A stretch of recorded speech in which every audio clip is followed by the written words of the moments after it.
Welcome, creative friends. Today I'm going to show you how I made my carpets.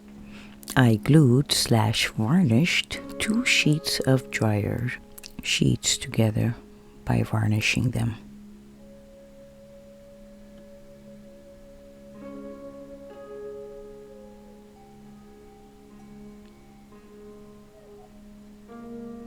After it dried, of course, I'm using felting yarn to cut into very small pieces for flocking, and I found it much easier if I wrap them together with a rubber band or a headband. You can use normal yarn or chenille stems. I mean, I've used whatever I have. Here is mistake number 1, or boo-boo number 1. That I used my varnish that becomes yellow the minute it dries. You see how my sheets are, my dryer sheets? They're very yellow. Anyway, now we come to oopsie doopsie number 2, which is, well, I was thinking if I clump them on and then remove the excess, I will have like a fluffy carpet. Well, after I put it all on and just tapped it lightly, I'm not really pushing it, but I didn't want to leave it on because if it dried like that, then I'm gonna have to be cutting a lot off. So I was thinking, okay, let me brush it off. This is of course sped up. Oops, too much was coming off, so I started returning them back on in little clumps and had to wait until they dried, and after they dried I brushed off again, which was a little bit easier, yeah, I admit it, but still I had to cut and fix. I didn't like that. Now, boo-boo number 2. The color wasn't as vibrant. So I'm like, alright, now I need to paint.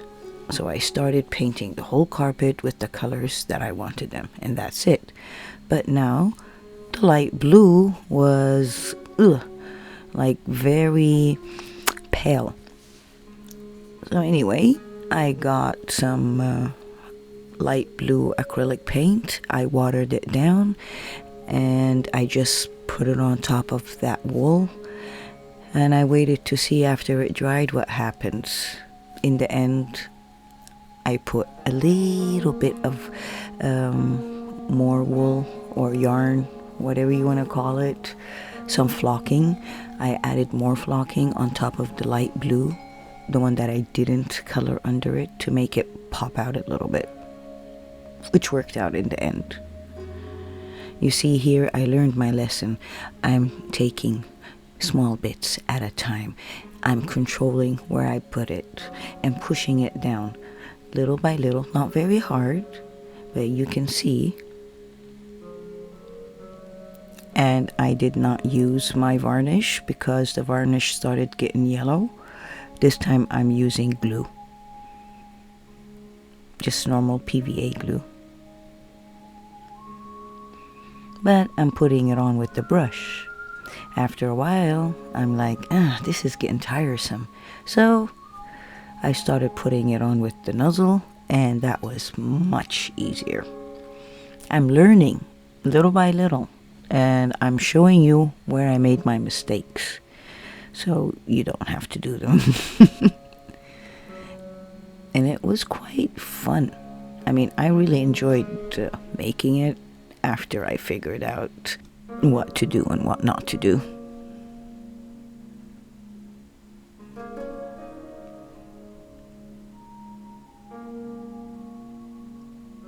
Like, I left it stuck there because I figured when it dries, it'll dry flat, and after everything is dry, then I can peel it off.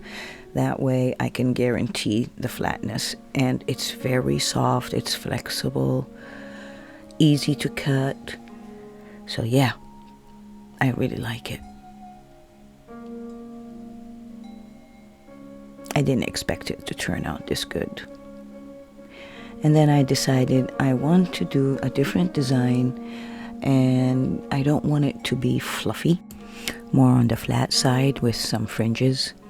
So I decided to cut a satin ribbon, and because if you start unraveling the satin, it has to be like I'm cutting it, and you need to cut both sides. I just cut one side because I didn't want it to unravel until I was done. Especially on the two sides when you're working, that's the easiest part that will start to unravel with you. I removed the excess glue, and after it all dried from both sides, I started flocking, but I put the black over the satin ribbon. That way you can't see where I glued them on. Now I'm trying out new things. One of them is using stamps and seeing how it works on the wool flocking or the yarn flocking. And it turned out perfect. I'm loving it. That means this opens up a big giant window of possibilities. If you have any kind like flowers or whatever, and start just printing them on your carpets, think of the designs you can make. Oh gosh. This is just me trying to show you what is possible. Had to be very careful with the pen because it does tend to want to bleed out.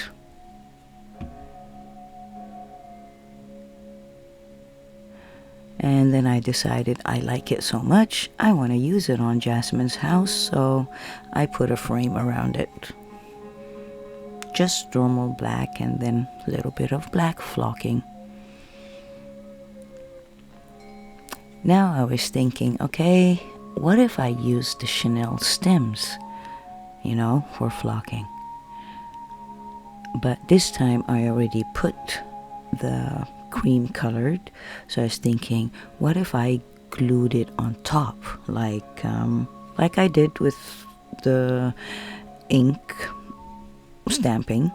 I thought maybe I can glue that on top of it. So I tried it and it worked.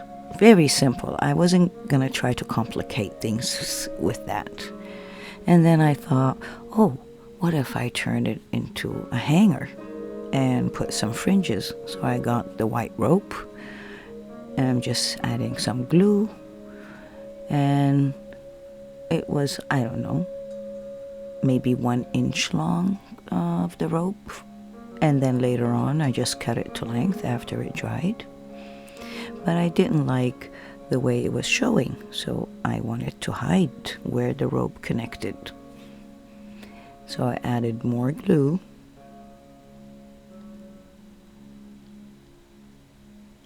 got more flocking, and made some grass.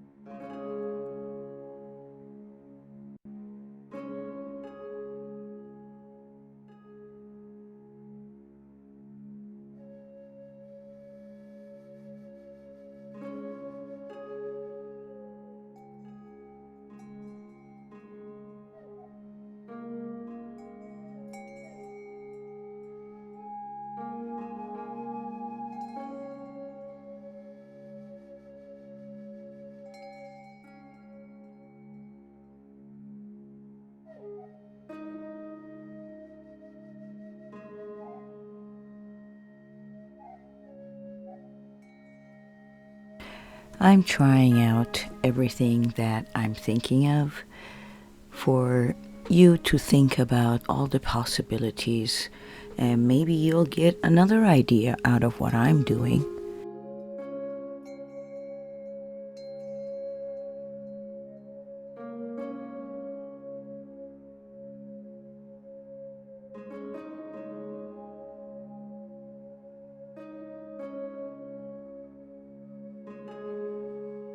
I decided I'm going to hang this on the wall.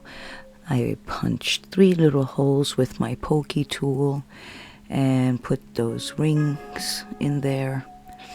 It's a toothpick, and then just glue 2 beads at the end. But first I colored them a little bit bronze, so you know, I didn't want the wood to show. I wanted it to look like they were bronze.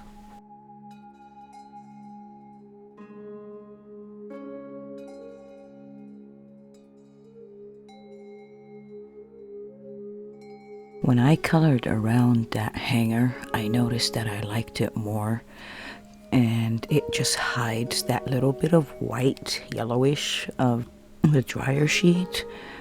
So whatever color was on the outer perimeter, that's what I colored it. Some of my subscribers said that they don't use dryer sheets, so I tried experimenting.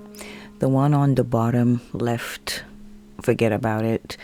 This was a paper towel, and when I started varnishing it, it got separated. They didn't want to stick to each other, so I separated them. That is an option. And this is a cheesecloth, also a good option. I chose the paper towel because of the little designs on it. I wanted to see if they will show and be obvious after it dries. And yes, you can tell and you can see that little design that is available. So no, that is not a good option. I'm guessing the best thing would be, if you don't use dryer sheets, is to use fabric. Like if you have a nice design on some fabric, you can just put flocking right on top of the design on the fabric and instant carpet.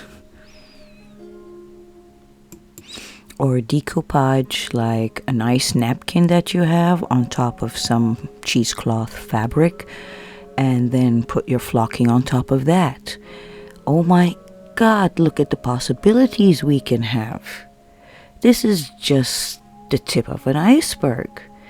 I would really like to hear from you guys if you do try something like this and try something different, that you would tell me how it turned out. I'd really love to hear from you. You see how the design is showing? You can see all those dots.